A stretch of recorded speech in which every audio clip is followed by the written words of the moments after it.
Hey everybody, Alan here, the People's Wood Shop. I figured this video we just kind of show you, literally from the ground up, where we're starting at here. I don't have a lot of the basic stuff that you need for woodworking, and hopefully as we go along, we'll get all those things and we'll build all those things. So here we go. This is my setup as it currently looks. Right here, I know it's kind of a mess, but it is what it is. These are some of the these right here are some of the leftover scrap that I had from our bathroom remodeling. And if you look over here, this is some stuff I've gotten done for the miter saw table. Miter saw. Wonderful gift that my wife bought me for Christmas because she loves me and she's amazing. But it was an old bench that I had. Funny enough story, it was a paintball arena and we were at work and realized they were giving away a whole bunch of, just the stuff that they had in there because they were closing down.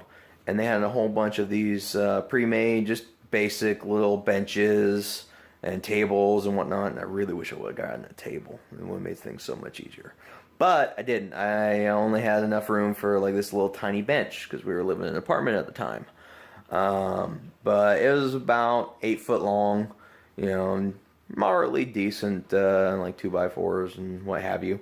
So I needed a place to put the miter saw.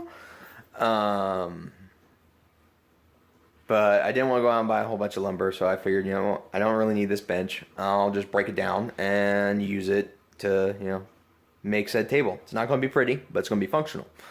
And in future videos, we'll show the progress of this table. And, I'll show you the diagram that I built up on how to make it. And, we're working with what we have.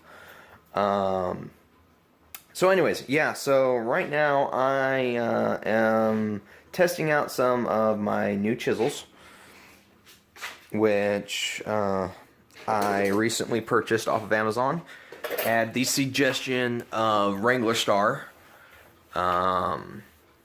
If you haven't checked out his videos, I highly suggest you do. He's got a great series on building your own, tool sets on the cheap. But they are Irwin Marples.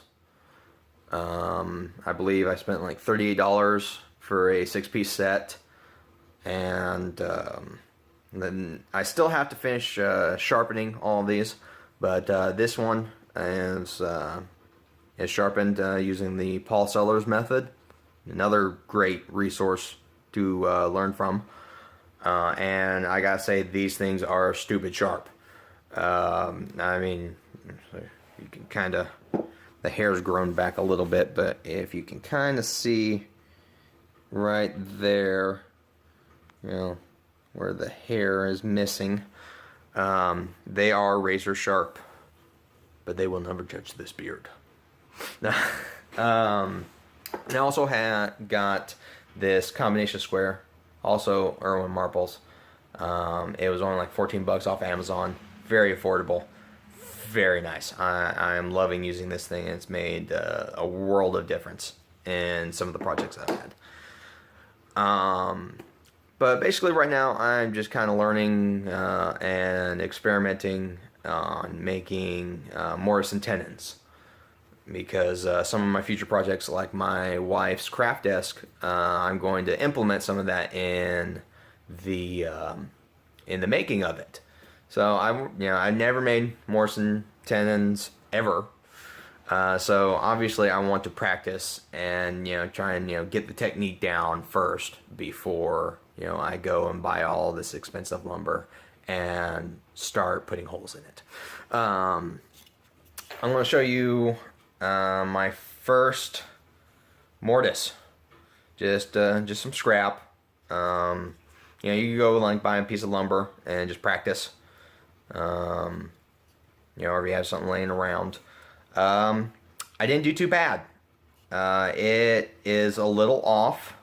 I used a 3/4 of an inch chisel to do this, and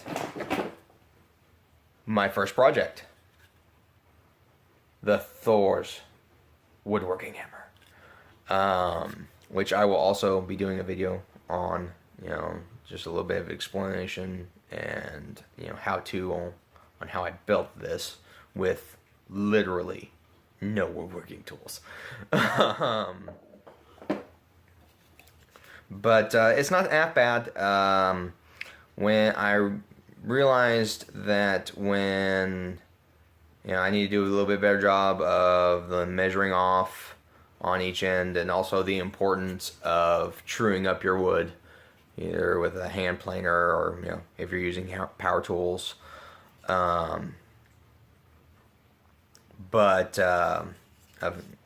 This, you know, the first end went really well. And I got down to about middle, you know, turned it over. Once again, using the Paul Sellers method of Morrison tenons. But when I started going through the other side, I realized I was maybe a little less than 1/8 of an inch off to the side. So this is a little closer to an inch than it is an inch wide than it is 3/4. So, you know, obviously I still have a little bit of work to go, but it is level, which I'm proud of. I'm happy with that. You know, the sides, you know, they all level up. So I got that going for me. But yeah, so, and also miter saw. This is about the only really big power tool that I plan on having in my wood shop. You know, the more that I research things, the more that I found that I liked the idea of using hand tools instead of big machines. Not only will it cut down on costs, but I kind of like doing it with my hands. It's a bit more satisfying than if I just got a whole bunch of, you know, expensive machinery to do it all for me. You know, kind of go back to basics.